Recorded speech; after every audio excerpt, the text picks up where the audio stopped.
Salut à toutes et à tous, on espère que vous avez passé une excellente semaine, on est ravis de vous retrouver. Je vois qu'avec Pierre Armand, on s'est pas donné le mot, mais on a quasiment un code vestimentaire, le dress code de Hoop Culture, sweat noir, avec petit écusson, alors pas du même acabit, mais malgré tout, je vois qu'on est bien coordonnés. Pierre Armand, comment ça va?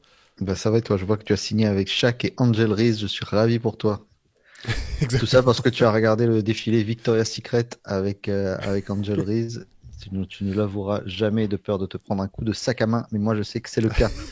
Parce que j'ai un tracker sur ton ordinateur. C'est le, c'est pour le boulot, ça a rien à voir, c'était pour le Je sais, travail. je sais, Voilà, voilà. c'est du journalisme d'investigation et je suis Exactement. fier de toi. Je te reconnais bien là. Ça, c'est mon Théo. À propos de journalisme, je t'avoue que je suis un petit peu épuisé là, parce que là, on enregistre ça jeudi. On vient tout juste d'envoyer les fichiers du nouveau MOOC Reverse spécial French Touch. Donc ça y est, c'est entre les mains de notre imprimeur. Si vous l'avez précommandé, il vous suffit maintenant, relax, d'attendre que ça soit imprimé et que ça vous parvienne dans votre boîte aux lettres. Si vous l'avez pas encore commandé, je me permets de vous rappeler que pendant la période des préventes, qui dure encore presque 10 jours, je crois, les frais de port sont offerts pour la France métropolitaine.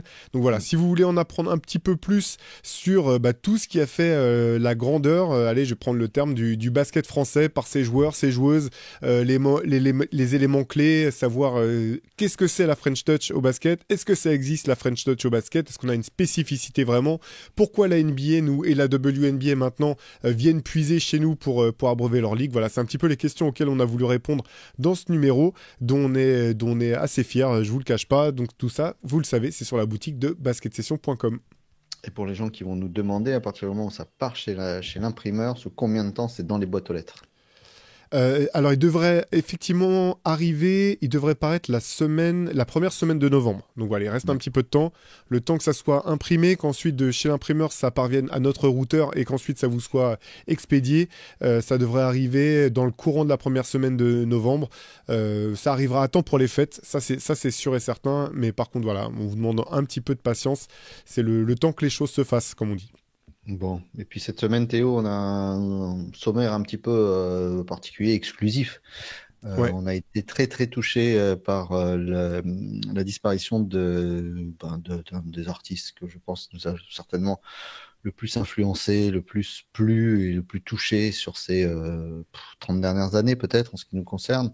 En tout cas, le patrimoine laissé, s'il est assez succinct, reste immense et incontournable. On parle bien sûr de D'Angelo. L'onde de choc a été incroyable, on va pas se mentir, dans le monde de la musique. Toutes les musiques ont rendu hommage au génie de D'Angelo. Théo, du coup, on a poussé un petit peu les lignes du terrain encore plus, on les a écartées encore un peu plus, et on va largement, alors on n'aura pas l'outrecuidance, comme on dit, de vous brosser un portrait le plus exhaustif possible de D'Angelo, mais bien sûr, on va en discuter, on va avoir nos expériences personnelles, notre ressenti. Première question, Théo, que je te pose. Bah, déjà, la première, c'est j'ai eu le malheur de t'annoncer la nouvelle.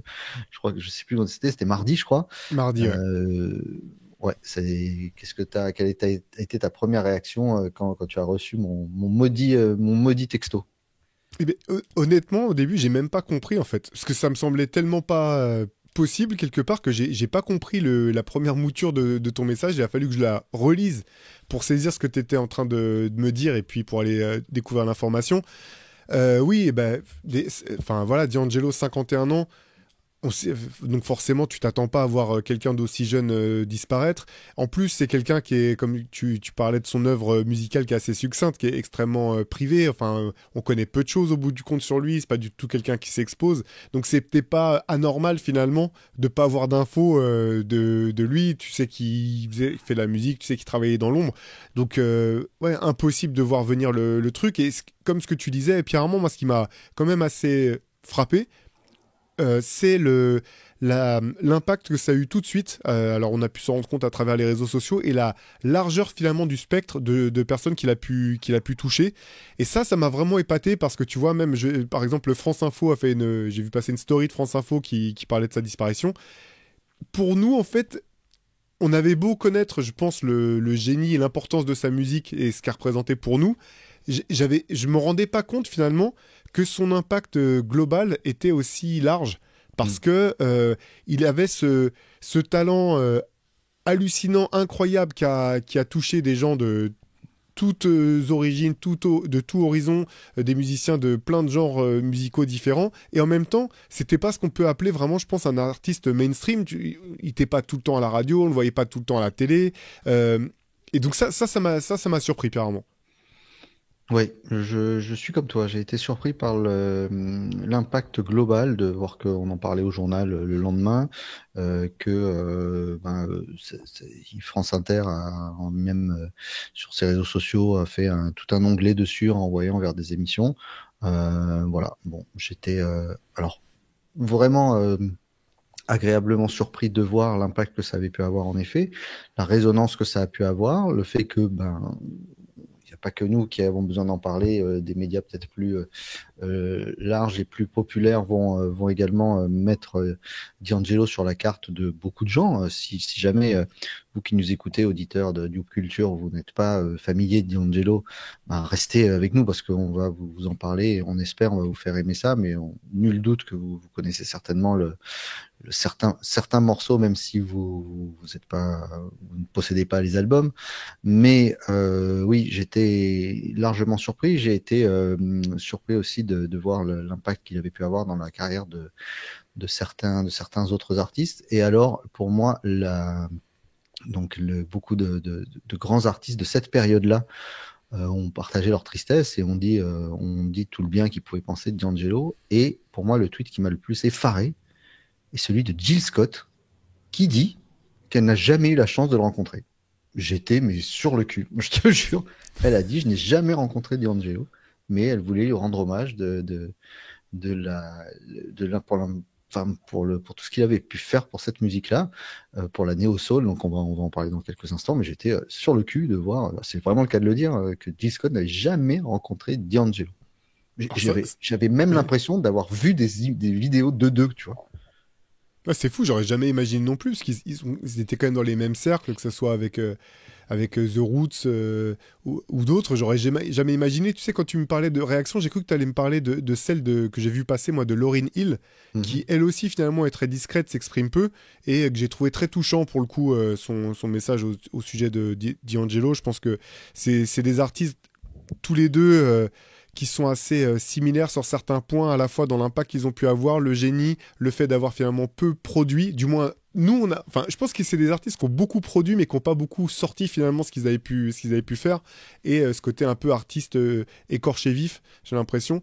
Mais oui, tu sais, pour point de comparaison, par rapport à ce dont on parlait Pierre Armand sur l'impact que ça a eu et la résonance, c'est je me rappelle au tout début des années 2000 quand Curtis Mayfield est mort, j'étais en stage à France Télévisions à l'époque au service de presse et donc j'arrive le matin en disant vous avez vu Curtis Mayfield est mort mais les gens ne savaient pas de quoi je parlais quoi. J'aurais pu parler d'un rugbyman britannique, ça aurait été pareil, les gens n'avaient aucune idée de qui c'était, ce qui m'avait bluffé à l'époque, parce que je pensais que c'était quand même une figure importante de la musique mondiale. Enfin, moi, c'est un des artistes que je préfère. Et donc là, effectivement, alors c'est toujours terrible, c'est toujours triste. On pense toujours effectivement aux familles de ces pères qui ont perdu quelqu'un, mais c'était aussi assez réconfortant de voir que les gens tout de suite avaient comment dire, saisissait à quel point c'était une perte finalement et ce qu'il avait pu représenter pour la musique moderne des années du 21e siècle en gros, là où le plus gros de son influence s'est fait ressentir. Oui, oui, exactement. Mais alors, on va essayer de vous donner quelques petites anecdotes sur D'Angelo. Moi, des choses euh, qui m'avaient frappé et que je suis bien content qu'on puisse en parler aujourd'hui. Alors, il est né en Virginie, D'Angelo, l'année 1974. Voilà, donc ça, c'était une bonne claquosse aussi de se dire qu'on a le même âge. Je pensais qu'il était plus jeune que moi, D'Angelo. Je sais pas pourquoi. Euh, Est-ce que tu sais qui est né à Richmond en Virginie aussi, Théo? Des gens connus. Oh, il y en a. Euh, Attends, Alan Iverson, il est pas loin, lui, Newsport, là, je sais pas si c'est tout à fait le même endroit. Il y a pas mal de gens, hein, comme en Virginie, il y a Pharrell, il y a... Tu me dis si je me rapproche. Il y a les gars de Joe Desi, je crois qu'ils sont du coin. Qui est-ce qui... Timbaland, Missy Elliott. Ouais, alors il y a du monde en Virginie. À Richmond Ouais. même, il y a Warren Beatty, un grand acteur, Ok. voilà, parmi les grands sportifs. Mhm. Arthur Ashe, Ah bah oui. qui était né là-bas aussi. Donc voilà, ça c'est pour la petite anecdote people qui ne sert à rien du tout, mais qui fait toujours un peu plaisir. Voilà, c'est quelqu'un de très très précoce dans sa culture musicale. C'est un gros digger. Voilà. Alors ça, c'est quelque chose dont on va beaucoup vous parler. D'Angelo, c'est un étudiant de la musique, comme certains peuvent être étudiants du jeu, dont on vous parle souvent des joueurs. C'est quelqu'un qui allait écouter beaucoup de rock et qui aimait, comme il le disait, connecting the dots, c'est-à-dire relier les points entre eux pour mieux comprendre ce qu'il voulait faire et mieux comprendre également ce qu'il était en train de faire. Parce que c'est souvent ce qui fait la différence entre le talent et le fait d'être très grand, c'est quand on arrive à comprendre ce qu'on est en train de faire. C'est, je pense, une différence fondamentale. C'est quoi, toi, ton premier souvenir musical de D'Angelo, le moment où bah, tu l'as entendu pour la première fois? Alors en fait, ce qui est marrant, c'est qu'il faut se replonger encore une fois. On joue un peu les anciens combattants, mais à l'époque, il y a pas Internet, tu peux pas télécharger de la musique, donc il faut que Alors, tu achètes les tu dis à disques si l'époque, vas-y, tu veux ça. dis-nous quelle époque.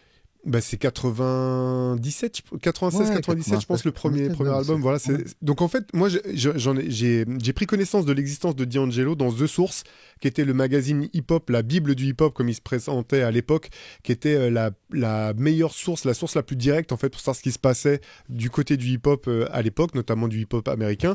Et donc, j'avais vu passer le nom de cet artiste qui était annoncé. Le terme néo-soul n'existait pas, on parlait de R&B, peut-être de soul musique moderne. Et donc, moi, j'avais toujours quand même j'avais déjà un intérêt pour des musiques autres que le rap, mais je savais pas exactement ce que c'était. Donc, j'avais pas, voilà, j'avais pas craqué mon billet pour aller acheter l'album pour autant. Et c'est la deuxième fois que je suis allé aux États-Unis, que j'étais à New York avec deux de mes meilleurs amis. Et je me rappelle très bien de là où j'ai acheté l'album. C'était un petit magasin du Village, un magasin de disques, et il y avait des bacs de CD d'occasion. Et donc là, ça coûtait rien, le dollar était très bas. C'est là que j'ai pris donc le premier album Brown Sugar que j'avais Mhm. jamais écouté en fait. Je savais que Ali Shaheed, le DJ de Tribe Called Quest, avait produit une partie de l'album. Je savais qu'il avait été mixé par Bob Power, l'ingénieur du son de Tribe Called Quest notamment. Donc je me disais que ça allait être bien et c'était pas cher. Je me suis dit, allez, je le prends. Qu'est-ce que ça me coûte? Et là, en fait, c'est la claque. C'est la claque parce que je m'attendais pas du tout. Ce que j'avais pris simplement parce que je me suis dit, je vais être curieux, je vais voir à quoi ça ressemble. Je m'étais pas imaginé que j'allais à ce point être pris par le son, par la personnalité du chanteur, que ça allait me mettre une telle gifle et que j'allais à ce point finalement trouver quelque chose de nouveau qui avait les codes de la musique hip-hop dans laquelle j'étais immergé et en même temps avec des influences autres très marquées, très assumées et tu vas me dire ce que t'en penses. Pierre Armand, ce qui me marque, la première chose à laquelle je pense quand je pense à D'Angelo, c'est cette capacité qu'il avait, tu l'as dit, c'est un digger, à enregistrer des choses dans sa tête, les traiter, mais à les reformuler d'une manière totalement unique qui est la sienne. Et ça, je trouve que c'est vraiment un des traits de fabrique quelque part de D'Angelo. Oui, complètement. Alors, c'est quelqu'un qui a digéré tout un pan enfin, même toute la culture musicale nord-américaine des années 70, du rock des années 70, 80, etc. Lui-même racontait qu'une fois, dans la fin d'une messe dans une église, tu sais, il y a ce moment où où chacun choisit des chansons et le chœur essaye de retrouver des notes pour essayer de se caler sur le chanteur à ce moment-là. Et ça s'appelle le testimony service à la fin des messes. Euh, et lui, il dit ça a été une révélation parce qu'un jour, il a entendu justement cette cohésion il a eu un flash à la fois de Parliament, de Prince, de Curtis Mayfield, des Staple Singers, etc. Et, euh, et ça a été pour lui une vraie révélation sur la compréhension comme quoi tout est intimement lié dans la manière de faire. Et ça lui a permis de créer alors de créer. Attention, il y a un vrai débat sur est-ce que D'Angelo est le créateur de la New Soul? Pour moi, enfin de la soul contemporaine, quoi, de la néo-soul. je suis pas du tout d'accord. Je pense que c'était lui-même l'a dit, c'était une petite boule de neige qui était un petit peu plus grosse que les autres quand elle est arrivée en bas de la descente. Mais d'ailleurs, il comparait Kendrick Lamar aussi en disant dans le titre des petites boules de neige comme ça qui partent et qui descendent et qui font quelque chose d'un beaucoup plus imposant. Lui, il s'est jamais vu comme un créateur ou un fer de lance, tu vois, une torche dans la nuit pour qui guide la voie vers la liberté de la soul. C'était pas du tout le cas. Lui, il se voyait comme il y a une partie de ce mouvement-là. Il a été, non pas un des fondateurs, mais en tout cas un des grands passeurs de cette néo-soul. Je pense qu'il n'y a pas de débat là-dessus. Moi, la première fois que j'entends parler de lui, il a 20 ans. C'est en 94. Et il y a un film qui sort qui s'appelle Jason's Lyrics. Nul. Nul.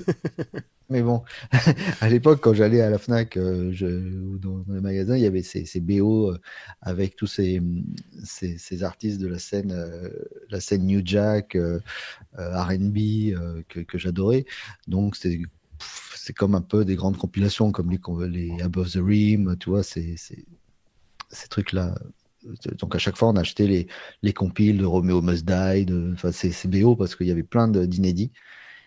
Et donc, il y avait un groupe qui s'appelait Black Men United, à l'époque, qui était un collectif qui avait été formé. Il y avait du beau monde dedans. Il y avait Aaron Hall, il y avait Al Bichour, il y avait Boyz II Men, il y avait Christopher Williams, il y avait Damian Hall aussi, il y avait H-Town, il y avait Keith Sweat, il y avait Lenny Kravitz, il y avait le délicieux R. Kelly, il y avait Silk, il y avait Raphaël Saadiq et Dwayne Wiggins de Tony Toy, il y avait Usher aussi, et donc il y avait un jeune compositeur et songwriter qui s'appelait D'Angelo, qui a écrit un morceau qui s'appelle You Will Know, pas son meilleur, évidemment, une espèce d'hymne avec tout le monde est en chorale, chaque gars chante un petit couplet ou même une phrase, tu vois, un peu USA for Africa, tu vois, mais ce côté Black Men United et l'unité noire est le fil conducteur de la carrière de D'Angelo. Ça va falloir le comprendre.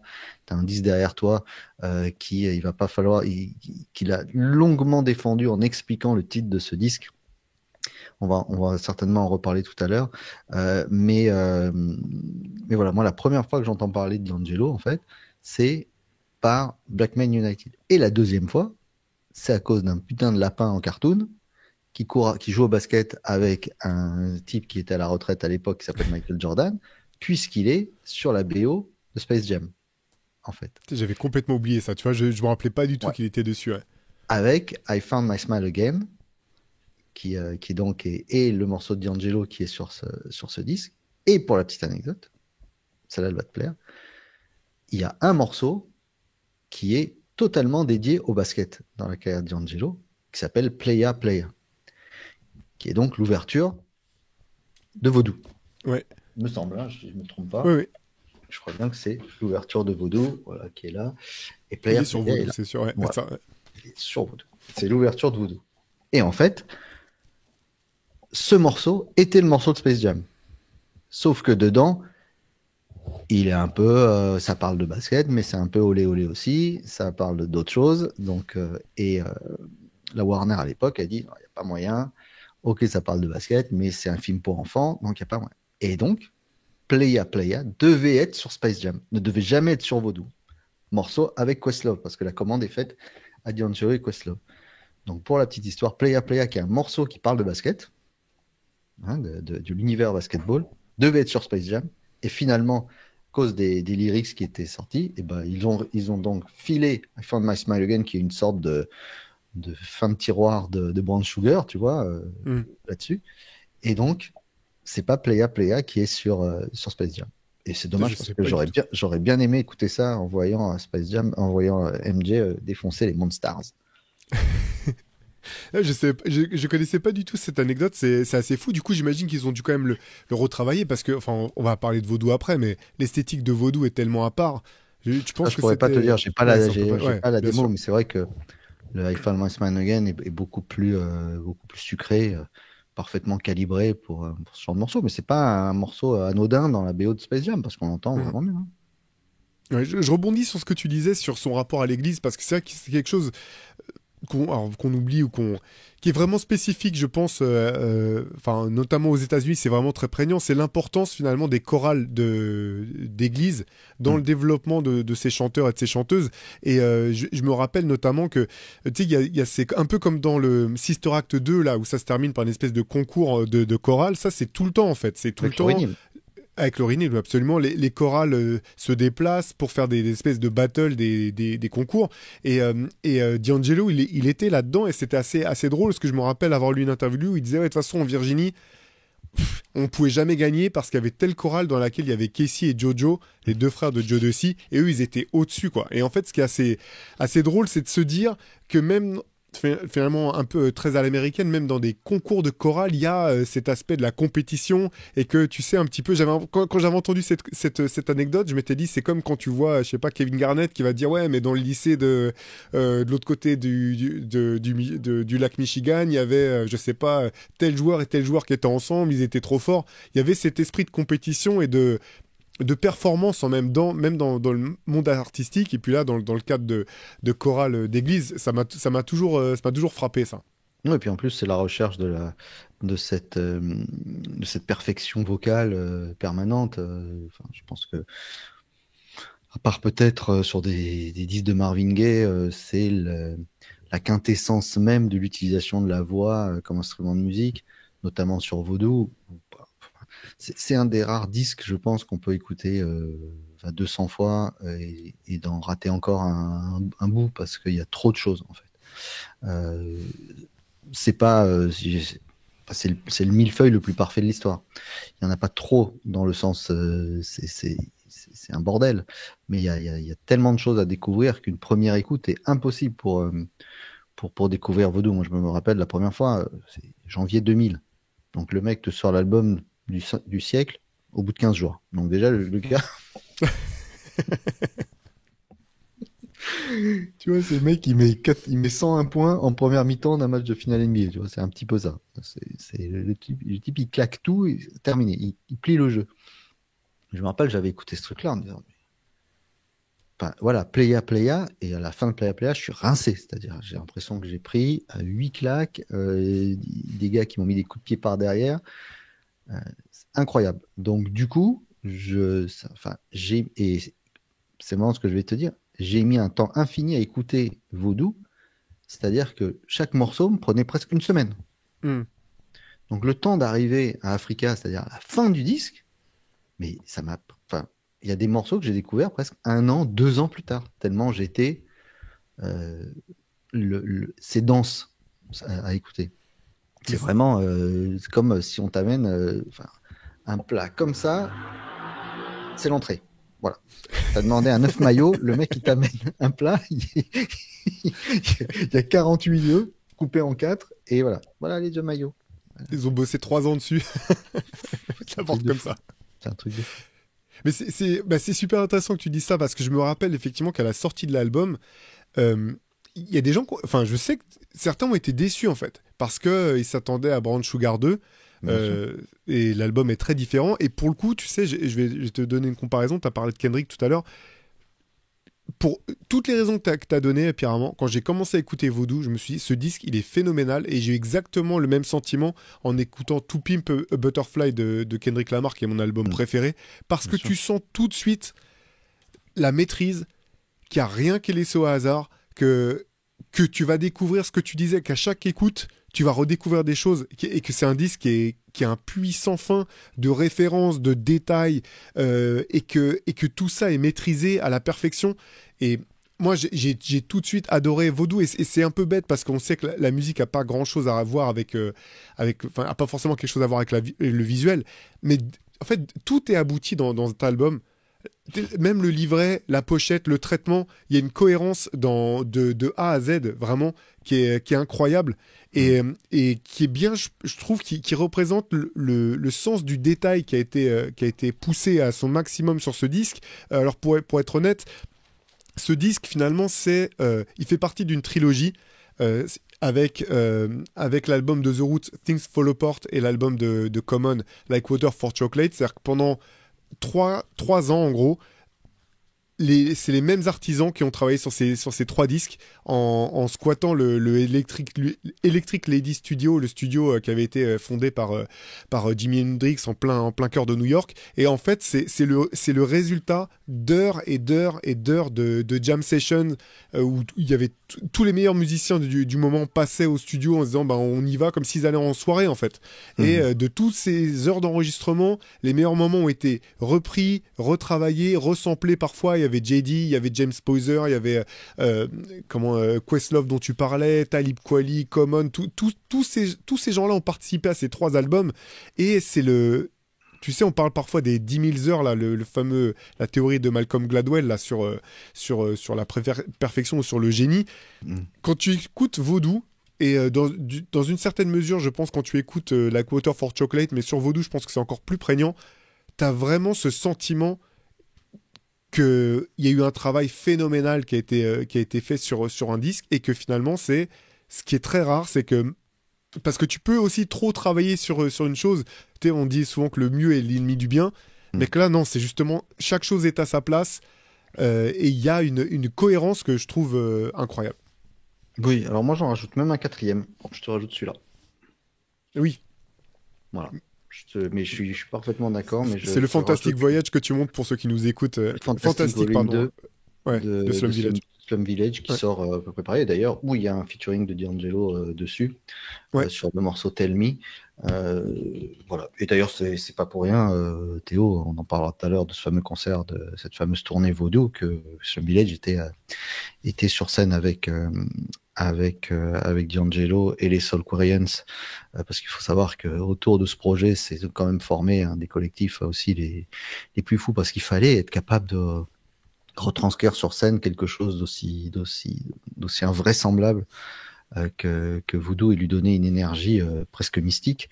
Il y a eu pas mal de duos qui ont été faits, pas mal de featuring, D'Angelo, on l'a vu sur beaucoup d'albums, notamment avec Common sur le disque Finding Forever, à une période où justement D'Angelo avait totalement disparu des radars, donc on le voyait dans certains featuring. 2000, je crois que Finding Forever, je crois que c'est 2007, dans l'album The Renaissance de Q-Tip, où il est aussi sur le morceau Believe. En plus, c'est marrant parce qu'à chaque fois qu'il fait des morceaux comme ça, c'est sur des morceaux qui s'appellent So Far To Go, tu vois, il reste du chemin, Believe, des titres qui sont presque prémonitoires sur la carrière de D'Angelo. Moi, je me rappelle d'avoir été très étonné de l'avoir entendu aussi, et d'où ma surprise. Alors, moi, tu vois, j'ai découvert Brown Sugar après Vaudou. Ok. J'ai fait le truc à l'envers. Mais D'Angelo, je l'avais entendu aussi sur le Miss Education of Lauryn Hill, puisqu'il est sur le Nothing Even Matters de Lauryn Hill, où à l'époque elle disait qu'elle avait cherché un petit duo romantique pour faire un duo à la Tammy Terrell, tu vois, et Marvin Gaye. Et donc elle avait choisi D'Angelo. Et moi, dans ma tête, je m'étais dit, c'est un énième chanteur de R&B, donc le Brown Sugar je m'étais pas jeté dessus, tu vois. Et donc j'avais découvert avec Voodoo. Bon, ça n'a aucun sens. De découvrir un artiste avec un disque pareil. Tu vois, c'est juste fou. Mais je sais pas, j'aimerais bien que les 2000 comme ça, les gens ils se rendent compte de la dinguerie que c'était. Que tous les 15 jours, il y avait un Mama's Gun, un Miss Education, un Vaudou, un Like Water, c'était une dinguerie à l'époque. La qualité de ce qui sortait de cette veine-là, alors pour nous, c'était notre mainstream à nous, mais c'était ultra underground, et c'était vraiment un truc, c'est une niche, quoi. Quand il sortait Words and Sound volume 1, Jill Scott et tout. Et en fait, là pardon Théo, je fais long, mais là où j'étais très étonné, c'est que la carrière de Jill Scott et celle de D'Angelo sont pratiquement similaires. C'est-à-dire que Jill Scott disparaît totalement après la perfection ultime de Words and Sound volume 1. Le volume 2 sort, je sais pas combien d'années plus tard, enfin très longtemps après le Beautifully, le second album. Et du coup, c'était là où, moi, dans ma tête, ils étaient en train de faire un truc tous les deux. Je te jure, pendant des années, j'ai cru qu'en fait, ils faisaient un truc tous les deux. Quand j'ai appris qu'il était avec Angie Stone, j'étais persuadé qu'en fait, D'Angelo était avec Jill Scott, tu vois. Donc c'était vraiment une surprise de voir qu'elle l'avait jamais rencontré. Ça, c'est fou. Ça, c'est vrai que j'aurais vraiment jamais imaginé. Après, c'est vrai qu'à l'époque, voilà, l'espace moyen, c'était 2 ans, en gros, entre 2 albums. Il y avait aussi, on avait aussi le temps de respirer et d'aller au bout de l'écoute, finalement, Complètement. des projets. Et un disque voilà, enfin, vraiment, Voodoo, après, c'est pas 2 ans, t'as une vie à écouter ce disque. Enfin, il est incroyable. Bien Enfin, sûr. voilà, on va pas arrêter d'en parler parce que c'est vraiment, je pense, l'un des albums les plus importants enfin, de l'ère moderne. Il y a quelque chose, tu parles de son absence. euh, il faut aussi parler. Elle n'a pas été non plus le fruit du hasard. C'est-à-dire que là, je remonte cette pochette si vous l'avez jamais vue. Donc, il se trouve qu'en plus de chanter comme un dieu, le gars était beau gosse. Tu voyais sa plastique sur la pochette de l'album et qui était voilà le clip du premier morceau qui se trouve être le morceau que moi j'aime le moins sur ce disque. Je te le cache pas, Pierre Armand, c'est Untitled, qui a été où il est quasiment nu du début à la fin. Et ça a C'est un seul été plan. Ouais, un seul plan, ouais, absolument. Et ça a été à la fois la raison du succès de ce disque. Finalement, c'était malgré tout ce disque. Je continue de penser qu'il est pas si mainstream en fait. Il est pas si facile d'accès. Et une des raisons qui ont fait qu'il a marché quand même, c'est que ce morceau Untitled et le clip, qui a eu un buzz énorme à l'époque. Et ça a aussi été une des raisons pour lesquelles finalement il a disparu après, parce Mm. que la pression finalement d'être devenu une icône sexuelle, voilà, aux yeux de millions de gens, lui a mis une pression complètement folle, qui est extrêmement bien décrite dans ce bouquin que j'avais déjà présenté une fois. Je crois que c'est un livre d'un journaliste américain qui s'appelle Touré. Le livre s'appelle Never Drank the Kool-Aid, et c'est une compilation de certains de ses articles. Et dedans, il y a une interview et un papier avec Questlove qui est passionnant, dans lequel Questlove raconte s- la, comment ils ont travaillé pour préparer le live dont on va parler, et puis apparemment la tournée de Vaudou, à quel point ils se sont tués à la tâche pour que tout soit parfait, pour transformer le son, pour que l'orchestre fonctionne comme un organisme en fait, et comment dès le premier concert, dès qu'ils arrivent, en fait, il y a ces fans qui hurlent et qui veulent juste Untitled et qui veulent qu'il enlève sa chemise, en gros. Et la pression folle que ça a mis sur D'Angelo, et la dépression, même, je pense, le terme est pas trop fort, C'est dans vrai. le sens où derrière, il était tellement préoccupé par ça que il cherchait à un moment même, il leur dit bah sinon on fait Untitled au début, comme ça on est tranquille, on est débarrassé, puis après on peut faire le show, et tout le monde dit bah non, faut que ce soit à la fin, ça va être le point culminant, etc. Et comment finalement, non seulement ça lui a gâché en partie le plaisir de défendre cet album sur scène, qui est incroyable, et le fait qu'il a jamais réussi à complètement réconcilier ces deux parties de sa personnalité. On le disait tout à l'heure, c'est quelqu'un qui est très discret, qu'on voit très rarement en interview, qui n'était pas du tout extraverti, et ce besoin finalement pour vendre sa musique de se mettre dans le rôle du beau gosse, du tombeur. Et il y a une comparaison, je suis désolé, rarement je fais long à mon tour, mais Moi, qui tu fais est, bien. qui est obligatoire, c'est celle avec Marvin Gaye, parce que tous les deux, fils de prêcheurs, tous les deux, dans ce livre-là que je montre, de David Ritz, Divided Soul, The Life of Marvin Gaye, qui est extraordinaire, c'est une biographie de Marvin Gaye qui est vraiment incroyable, et dans laquelle il raconte très bien ça, comment finalement lui aussi, il était coincé dans ce rôle du sex symbole. Ça lui a mis une pression folle, alors qu'il avait finalement, c'était pas sa personnalité, c'était quelqu'un de plus introverti que ça, et comment ça les a tous les deux poussés un petit peu vers la dépression. Et ce qui était marquant pour D'Angelo, c'est qu'il connaissait parfaitement non seulement la musique, mais l'histoire de Marvin Gaye. Et dans des interviews ou dans des livres, on sait aussi que cette comparaison lui faisait peur, parce que Marvin Gaye il est mort très jeune, tué par son père, donc encore pire. Là, j'imagine pas que ça serait produit pour D'Angelo, mais il y avait ce côté de est-ce que je vais être marqué du sceau de la malédiction quelque part de Marvin Gaye, à bien des égards, et ce qui fait qu'après cet album Vaudou, il a rien sorti pendant c'est 15 ans, c'est ça, je me trompe pas, hein, Pierre Armand. Ouais, ouais. Black Messiah qui est derrière moi, c'est plus de 15 ans après. Ouais, ouais, alors il y a des choses qui sont sorties, hein. Mais tu parlais de Marvin Gaye, D'Angelo, c'était un de ses idoles et il a toujours souhaité faire justement une fois faire lui aussi son duo Marvin Gaye, Tammy Terrell, tu vois, et il avait fait avec Erykah Badu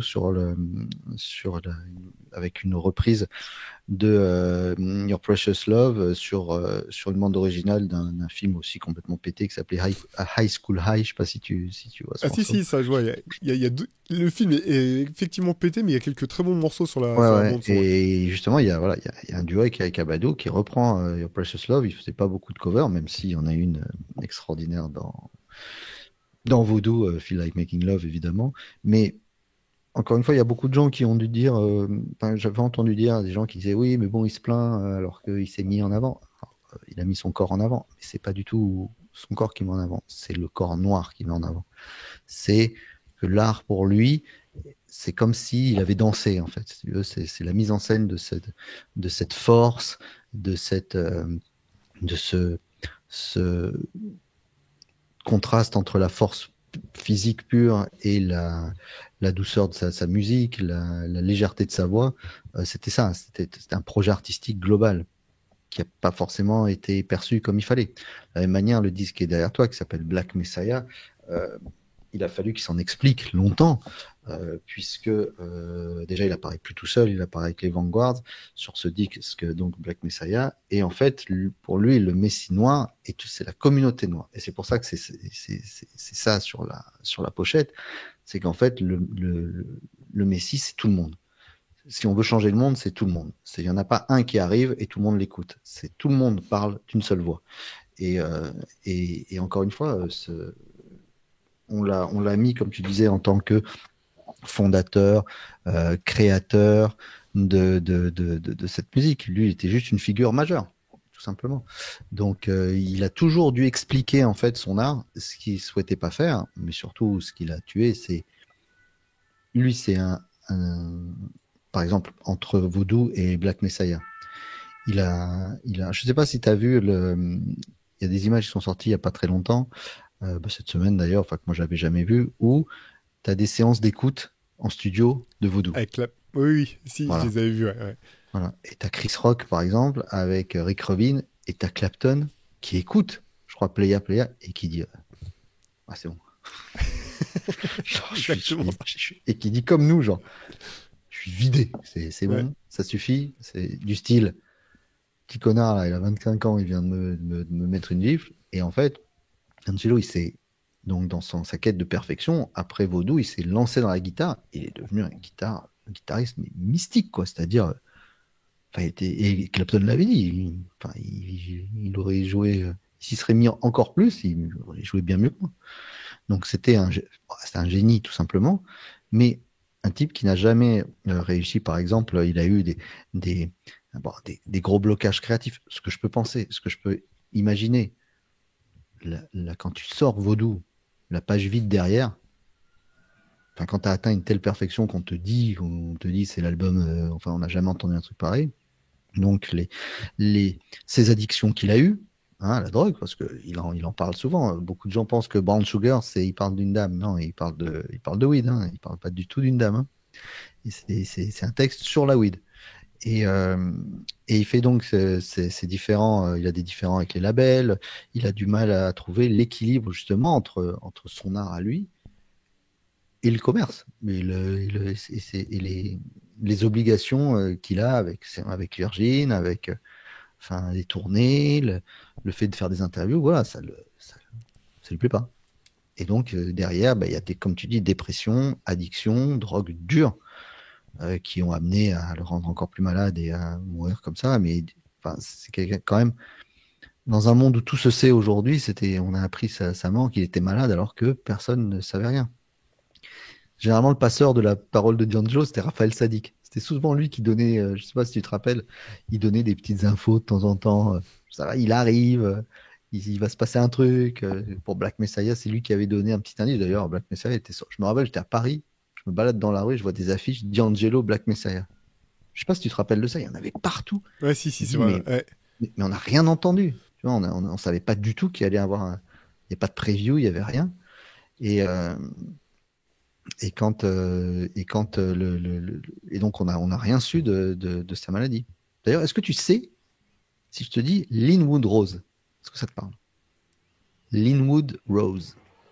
Alors, oui, ça me dit quelque chose, mais je suis incapable de replacer là. Eh ben, c'était un trio qui n'a jamais vu le jour entre Raphaël Saadiq, Q-Tip et D'Angelo. Ah, oui, oui, Ils exact. devaient faire ce groupe, sortir un Mm. disque ensemble.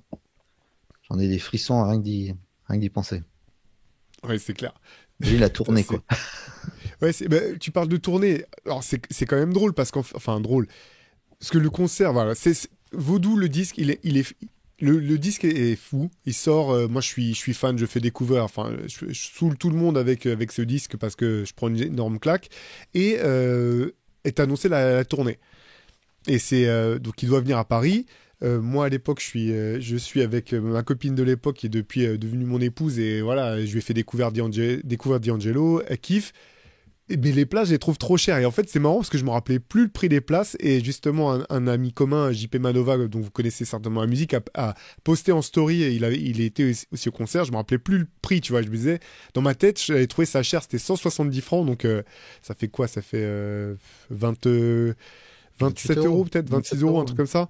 Voilà, aujourd'hui, donc c'est pour vous montrer aussi que le prix des places a flambé. Et je trouve ça cher, donc je lui dis non, ça fait trop cher. Et puis finalement, allez, je vais faire le beau gosse. J'achète les places en douce et je lui fais la surprise, quoi. Et moi, j'y vais en me disant, l'album, il est mou quand même. Enfin, non, il est pas mou, pardon. L'album est lent. Ça risque d'être mou sur scène, quoi. Et en fait, là, je prends une deuxième torgnole. Tu sais, t'as pris la première claque comme ça et t'as le revers qui revient de l'autre En fait, côté. tu prends la première de chaque et la deuxième de Yao Ming. Voilà, c'est ça, mais pleine force. Pleine force, parce qu'en fait, ils ont tout retravaillé. Le tempo, les transitions, limite de mémoire, tu vois, Devil Spy, le morceau produit par Premier, là, qui est incroyable, c'est celui qui ressemble le plus à ce qu'il y a sur l'album, mais Ouais. le reste, t'as l'impression que ça prend une autre vie, il y a une pêche qui est incroyable, qui est folle, et, euh, et là, en fait, je me dis, mais le live, il va sortir, c'est obligé, ils vont sortir un live dans la foulée. The Roots avait déjà sorti le Roots Come Alive, qui est incroyable, donc je me dis, bon, bah c'est sûr, ça va sortir. Et ça, Pierre Armand, je comprends toujours pas qu'on ait jamais eu, parce que c'est sûr qu'il y a des enregistrements, je comprends toujours pas que les enregistrements de cette tournée ne soient pas sortis. Avec Questlove, il y a obligatoirement des enregistrements, puisque sur les compiles des routes, il y a des morceaux en soundcheck. Oui, oui, t'as raison. Break You Off en soundcheck. Ouais. Donc, je vois pas comment il n'y a pas un enregistrement de ce truc-là. Alors, j'espère pas que ce qui vient de se passer fera en sorte que ça sorte, mais c'est vrai que, un peu comme Prince, il y a des enregistrements bootleg que tu trouves, des lives qui sont jamais sortis dans le commerce, que tu trouves à droite, à gauche. Parmi les plus connus, bien sûr, celui-ci que vous avez peut-être, avec le live au Jazz Café, avec une partie de remix. Et genre, bah voilà, il y a même Angie Stone qui est dessus sur deux morceaux, et Curtis Mayfield qui est sur scène avec lui quand même, hein, sur I've Been Trying. Donc ce disque-là, qui est celui-là, bah, tu vois, il est Made in Japan. Toshiba EMI.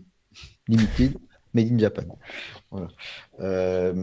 Mais là où je suis d'accord, c'est que moi, alors, ce concert, moi, j'y vais avec mon pote Arnaud, qui me fait découvrir tout ça, en fait. Moi, il me sort tous ces trucs, et lui, il arrive, on se rejoint devant le Rex, et il arrive, lui, de Londres, où il a vu Jill Scott 2 jours avant. Il était à Londres, et il me ramène une affiche en carton de Words and Sound, avec les critiques de disques en bas, tu sais, les phrases de critiques de Ouais. disques, qu'il avait chopé sur un lampadaire. Tu sais, il l'avait détaché. Tu sais, quand les mecs sur les feux rouges, ils mettent les deux affiches et ils les collent entre eux. Et donc lui, il s'est déjà pris ça. Et il arrive, donc on se rejoint là-bas. Donc il arrive de Londres, moi de Marseille, on se rejoint. Et je me rappelle, ils arrivent sur scène en, en, en noir, en capuché noir, en mode Black Panther, vaudou, un truc très, un rituel limite satanique et tout. Et il balance Shit Damn Motherfucker pour lancer en mode James Bond, quoi. Ouais. Et lui, il danse comme James Bond. Et alors, on va reparler d'Untitled, parce qu'il fait ça à la fin, il se met dans le public. C'est la seule fois où j'ai vu des filles s'évanouir en concert. Moi, je croyais que c'est le truc des Beatles, là, quand tu voyais Truc des des Beatles, Rolling ouais, Stones. ça. Je croyais que ça n'existait pas.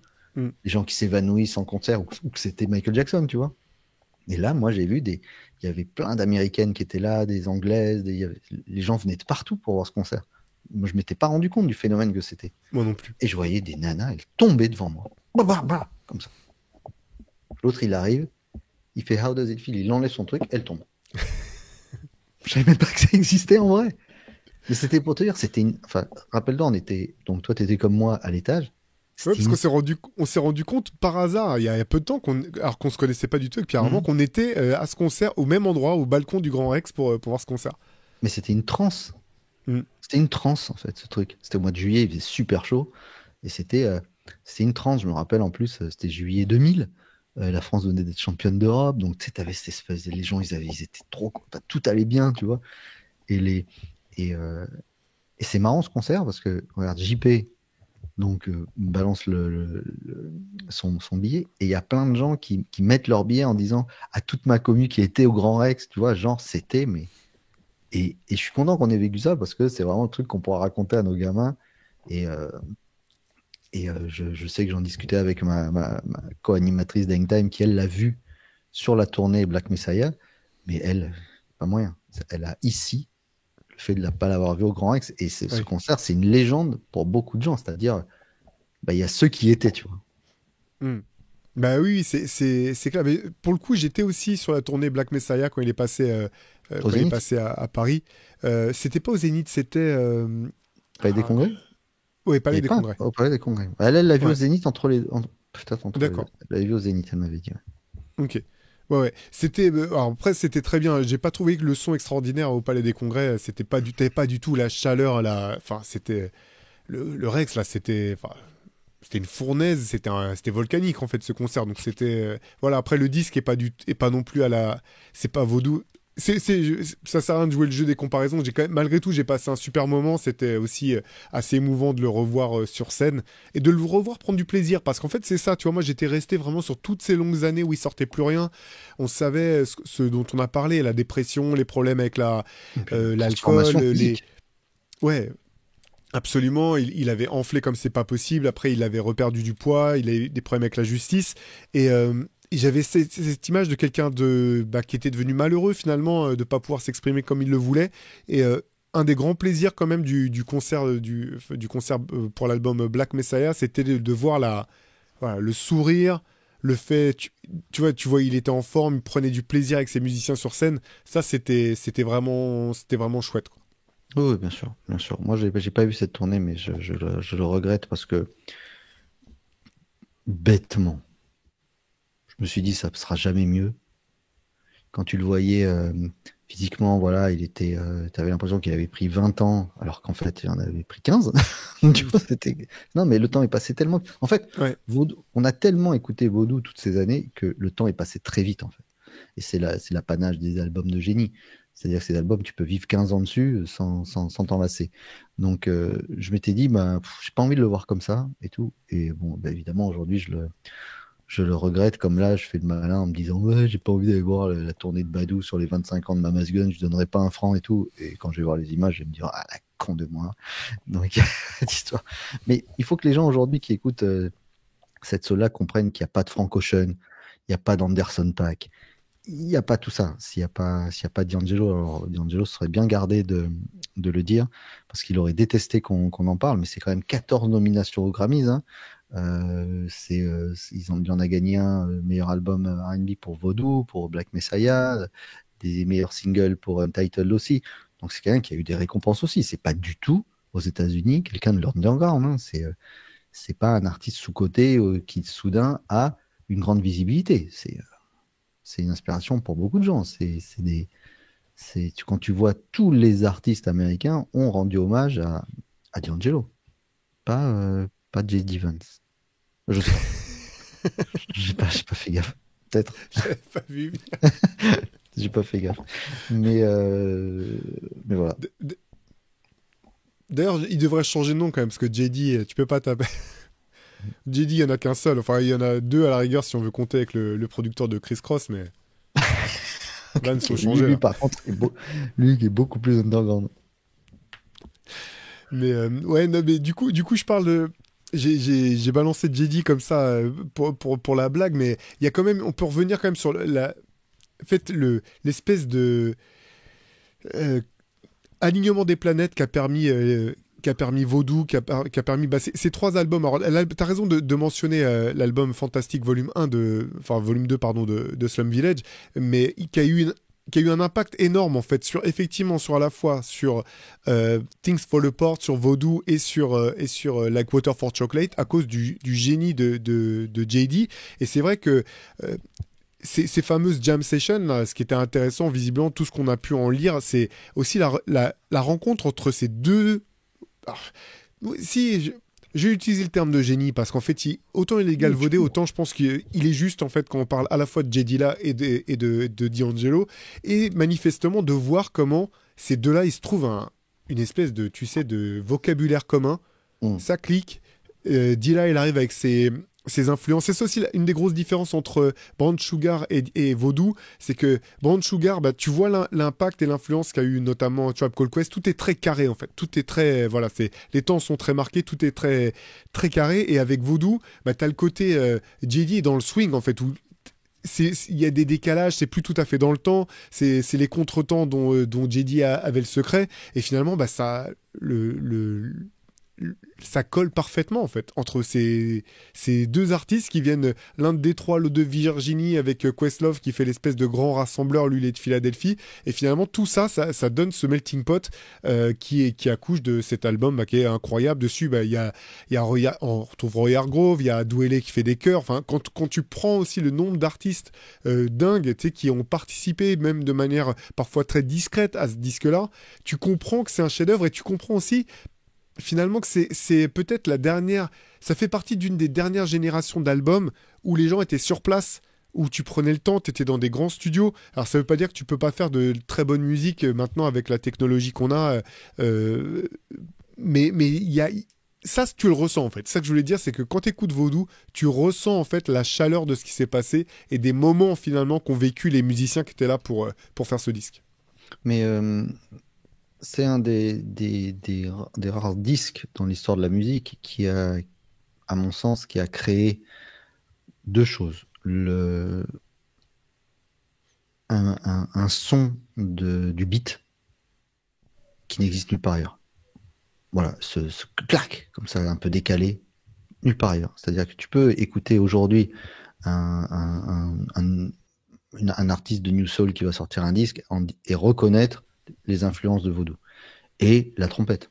Le son de la trompette sur Spanish Joint, sur Playa Playa, sur où que ce soit, c'est incomparable. Il y a que lui on a, parce qu'en fait, il y a rien de... Il y a 1000 choses sans qu'il y ait un truc de trop. C'est vraiment un dosage, tu vois. On peut parler de cuisiniers de génie comme Alexandre Mazia qui sont capables de faire des plats où chaque chose a son importance. Si tu l'enlèves, peut-être le profane s'en rendra pas compte, mais s'il y est, ça change tellement tout. Et là, c'est un petit peu pareil.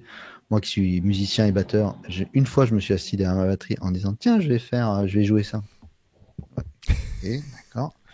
J'ai 2 neurones dans ma tête. Il y a une voix qui a fait, mec, faut qu'on parle. Tu vas pas y arriver. Donc j'ai essayé de faire le morceau et dans ma tête, il y a un mec qui m'a fait le geste de Pat Beverley qui m'a fait tout small. Donc tu fais plus ça, retourne faire d'autres trucs, mais touche pas à ça.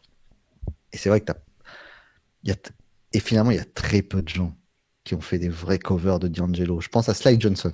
Sly Johnson de Saiyan Supakru qui reprend du D'Angelo parfois parce qu'il a, et je pense que c'est un des artistes en France qui a été le plus marqué parce que il a une voix qui ressemble beaucoup à celle de D'Angelo et il l'a travaillé sur lui, il s'en est jamais caché, hein, il n'a pas honte de le dire.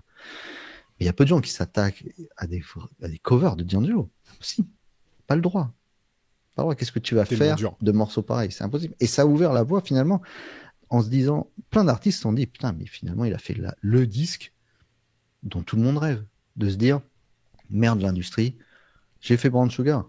Attends, je vais faire un truc qui ressemble à rien d'autre. Et je pense qu'un Common, quand il fait Electric Circus derrière, il le fait grâce à Vaudou. Ouais, bah c'était T'as raison, c'était de toute façon ce même collectif des Soulquarians qui cherchait à changer les choses, à pousser les limites, exactement. Mais c'est vrai que l'album Like Water for Chocolate de Common qui vient juste après. En fait, les trois albums se suivent, hein. Suite The Roots, le Vaudou de D'Angelo et Suite Common, là, il est exceptionnel aussi. Et tu vois que c'est les mêmes sessions quelque part, tu vois que c'était les mêmes influences, qu'ils étaient sur la même longueur d'onde. Et on parlait, tout à l'heure, tu disais des trucs qu'on trouvait sur le net à l'époque, là. Par exemple, je sais que pendant l'enregistrement de l'album Vaudou, parfois ils se retrouvaient le soir donc pour jammer et ils se donnaient des thèmes en fait. Par exemple, on va refaire des reprises de tel ou tel artiste, on va refaire tel album. Et j'avais trouvé à l'époque, c'était les plateformes de peer-to-peer là pour aller télécharger dans les albums, dans les disques durs des uns des autres. Là, il y en avait une plateforme qui s'appelait Soulseek, grâce à laquelle j'ai découvert plein de trucs. Et notamment, pendant l'enregistrement de cet album, ils avaient repris l'album de Gangstar, Daily Operation.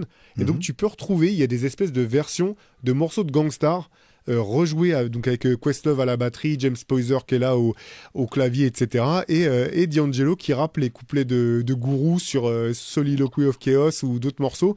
Et ça, c'est pareil. Je me suis dit, mais moi, je paierais de...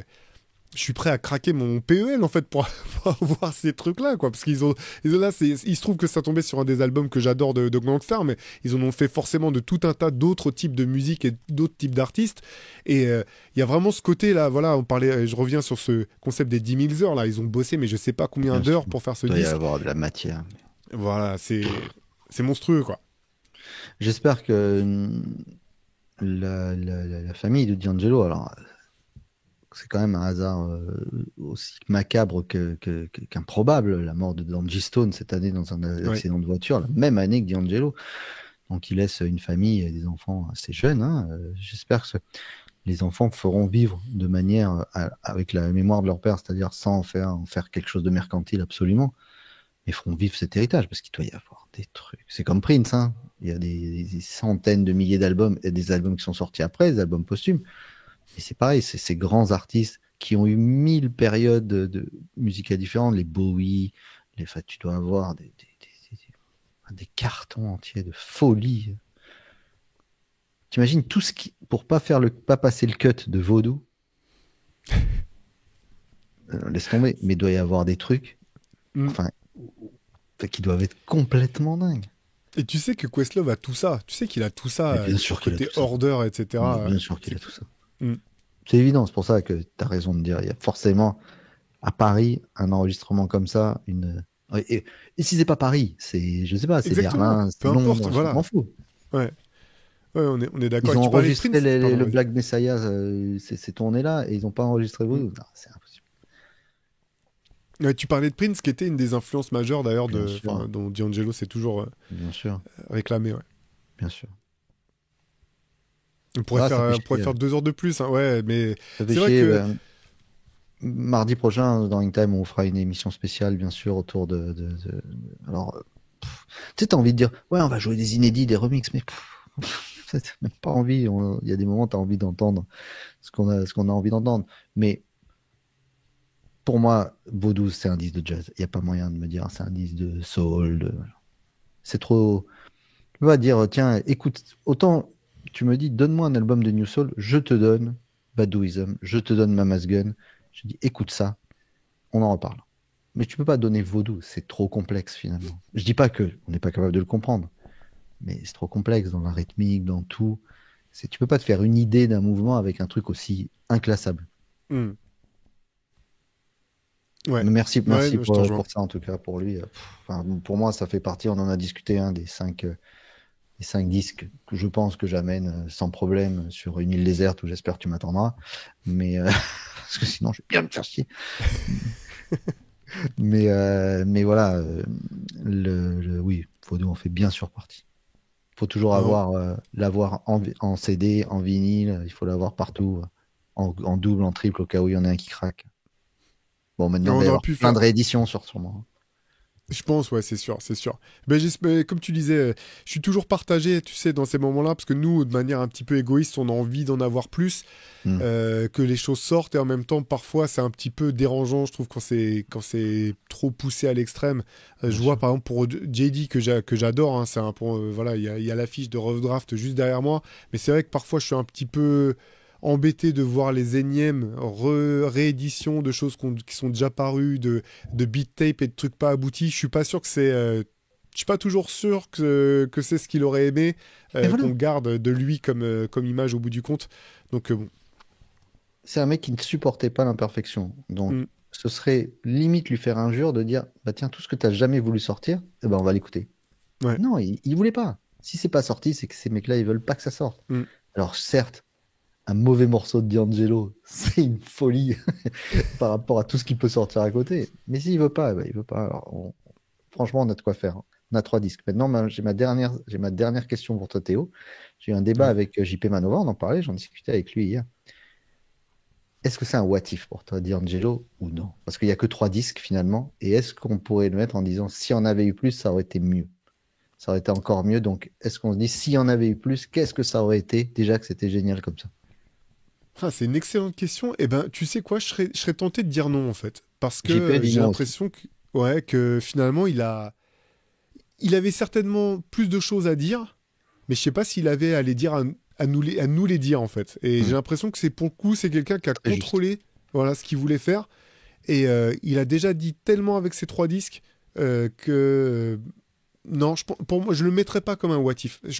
Parce que je pense que son impact a été tout aussi large que s'il avait sorti plus de choses. Alors encore une fois, nous, égoïstement, on aurait peut-être aimé avoir plus accès à plus de choses, parce que clairement, c'est quelqu'un qui a jamais arrêté qui a jamais arrêté la musique, qui a toujours joué, qui a toujours enregistré. Mais non, je pense que sa carrière, elle est comme elle devait être. Non, ce que je regrette, c'est bien sûr qu'ils disparaissent maintenant. Bien Là, c'est sûr. autre chose, tu vois, c'est pour la suite. Mais pour ce qui s'est passé jusqu'à présent, je l'aurais pas dit comme ça. Toi, c'était quoi ton sentiment, Pierre? Non, non, non, c'est de me dire, comme toi, j'aurais aimé en avoir plus et est-ce que ça aurait été encore mieux si on avait eu plus? Mais je vois pas comment ça aurait été mieux de toute façon et je préfère 3 grands albums que 3 grands et 8 moyens ou 7 ou 8 à côté et que tu écoutes toujours les 3 mêmes. Là, au moins, on a l'essentiel. Je pense qu'on a la quintessence d'un artiste et ça me va très bien. Ouais.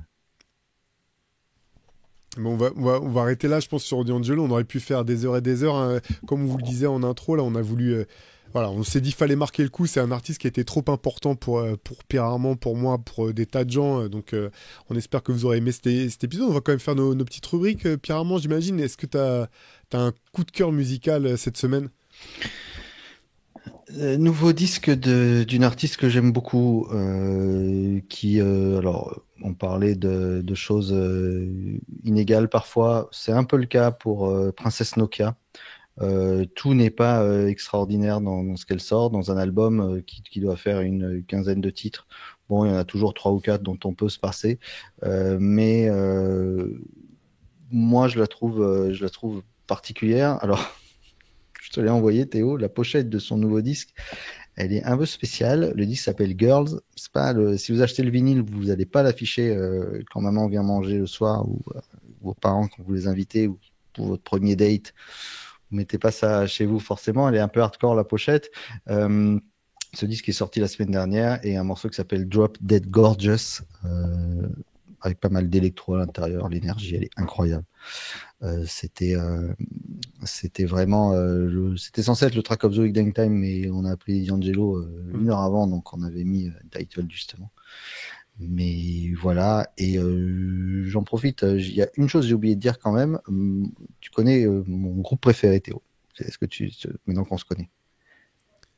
Ton groupe préféré? Ouais. Oui, si, Fat Freddy's Drop. Eh ben, j'ai appris le décès du fondateur de Fat Freddy's Drop, qui est décédé dans le mois de juillet, figure-toi, DJ Moo et DJ Fichi. Je sais pas si tu vois le groupe, c'est ce personnage Ouais. très imposant qui est derrière ces machines, qui est décédé de manière totalement inattendue au mois de juillet. J'ai appris ça en allant à un concert la semaine dernière, où j'ai un copain qui me dit, mais tu savais qu'il était décédé, DJ Fichi, qui est donc le fondateur, la tête pensante du groupe. J'espère qu'il continuera sans lui, même si ça va être très compliqué parce que c'est lui qui est derrière toute la prod, derrière les machines, c'est lui qui apporte tout le côté électronique et le versant assez trance à Fat Freddy's Drop, sur scène notamment. Voilà. Et Fat Freddy's, quand D'Angelo est parti faire sa tournée en Océanie, ils ont un studio, Fat Freddy's Drop, qui s'appelle Base, et ils avaient donné leur studio à D'Angelo pour qu'il répète avant avant son concert, donc ils avaient cette connexion entre eux.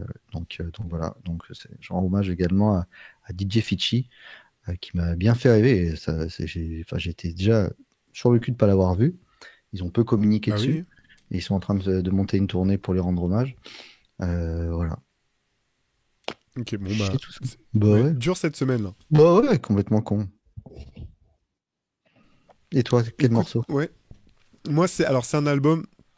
C'est l'album de Mobb Deep qui vient de sortir, Infinite. Ah, Parce qu'en fait, non seulement j'ai décidé de pas bouder mon plaisir, j'ai décidé de pas être dans les comparaisons à rallonge avec Infamous ou avec Murder Music ou avec Hell on Earth. ça sert à rien.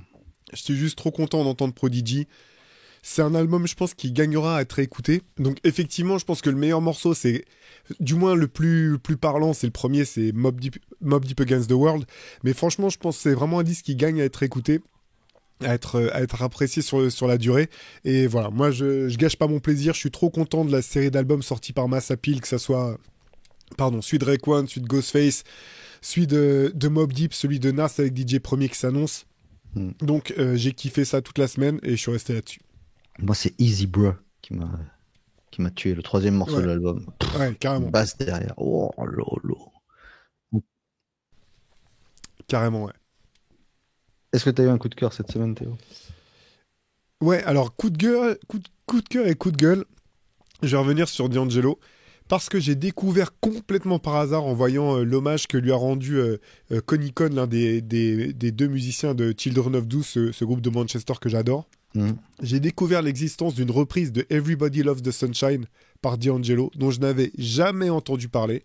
Moi non plus. Et je ne comprends pas comment c'est possible que j'en ai jamais entendu parler, que personne ne m'ait alerté sur l'existence de ce morceau. Je suis allé tout de suite diguer. Visiblement, il était présent uniquement sur la face B de la version du pressage européen du vinyle de Untitled. Mais donc c'est mon morceau, voilà, là c'est mon coup de cœur de la semaine, je suis là-dessus, je me suis mis en piste et j'ai trouvé le moyen d'en récupérer une copie.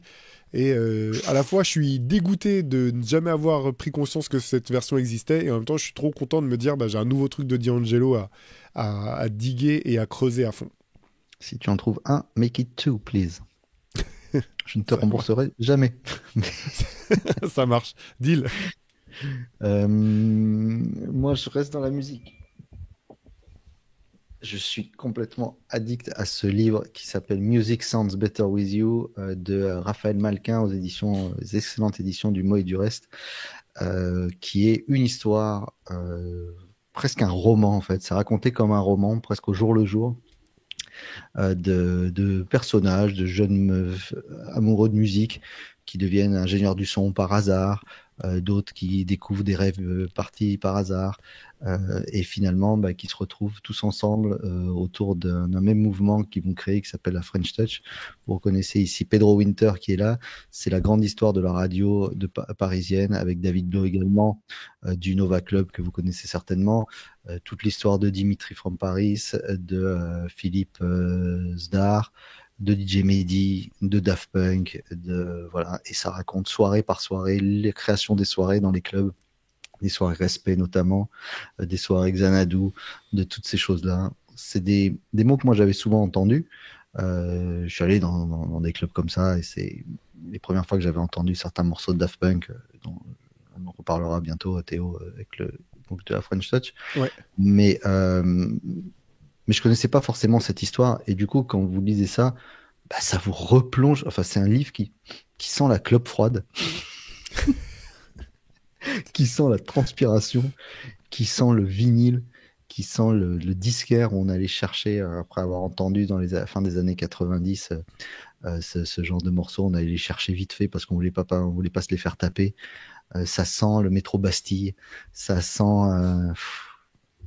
ça sent la nostalgie un peu, parce que c'est la même période que Voodoo, justement, Ouais. que l'arrivée de la New Soul. Et je me dis, tu vois, souvent tu te dis vraiment, pour moi, ma grande, grande période, il n'y a pas photo. Voilà, elle est là, elle est entre 1995 et 2002-2003. Il n'y a rien qui peut topper ça pour moi. Très bien, mais je vais aller regarder ça. J'ai vu que tu l'avais conseillé à À Guillaume, Guillaume Laroche, voilà, le directeur de la publication de Rivers. qui l'a mis direct dans sa wishlist pour Noël. Et Ouais. c'est vraiment un excellent livre qui coûte 23 €, mais Vraiment, vous dévorez ça comme un roman. C'est super bien écrit en plus. C'est super bien écrit. Raphaël Malka. Très beau. Et t'as une relique en plus de celle que t'as sortie tout à l'heure, là, les unes après les autres. T'as sorti un J'ai pas sacré sorti grand-chose catalogue. comme disque, hein. J'avais juste amené. Ouais, ouais. Non, j'ai rien sorti de fou. J'avais un Maxi Brown Sugar, tu dois avoir celui-là. Tu dois l'avoir celui-là. Avec ce vieux truc Virgin. Et alors, ce qui est marrant, c'est que donc, ce pressage, c'est le premier pressage américain. 11,99 $. Incroyable. On s'excuse. Théo, 2025, qui était champion NBA en 2015, il y a 10 ans? 2015, c'est les. Ah, je vais m'afficher comme un con. C'est les Cavs? Ou c'est. Non, c'est Warriors alors. Warriors. 2005, Ah, je me 20 suis ans en nul. arrière? 2005, alors 2005. Attends, 2004, c'est les Celtics. Tu mets sur des trucs qui sont c'est les Celtics, c'est les Pistons, pardon. Tu mets dans les problèmes. Si, Spurs, pardon. Et 95, 30 ans? 95, Rockets. Plus facile. Et voilà. Wow! Back to back. Et il est d'origine, celui-là. C'est celui de 95 avec la petite étiquette starter qui est là. Donc, c'est celui qui porte sur le terrain juste après. Voilà. Back to back NBA champion. Pas très marrant à porter avec ce gros drapeau US Oui, derrière. C'est ouf World maintenant. Champion, ouais. Ouais, c'est clair. Maintenant, ouais, là, il est world champion. Ça Mm. plairait beaucoup à Noah Lyles. Mais c'est marrant maintenant. On est presque à plus vouloir porter un truc où il y aurait un gros drapeau Quinry dessus. Euh, voilà. Et toi, ta relique? Magnifique comme toujours. Eh ben écoute, moi je suis resté donc sur D'Angelo. Allez, deux maxi que j'ai de D'Angelo. Celui-ci de Lady parce qu'il y a le remix, il y a un remix de DJ Premier où sur lequel Magnifique. DJ Premier c'est pas vraiment foulé, hein. Honnêtement, il a rajouté un Non. breakbeat sur le son original. Bah, Par il est contre, il y a Easy, sur le unrelease, je crois, sur le live, elle y est justement cette. elle y est dessus. Ah oui.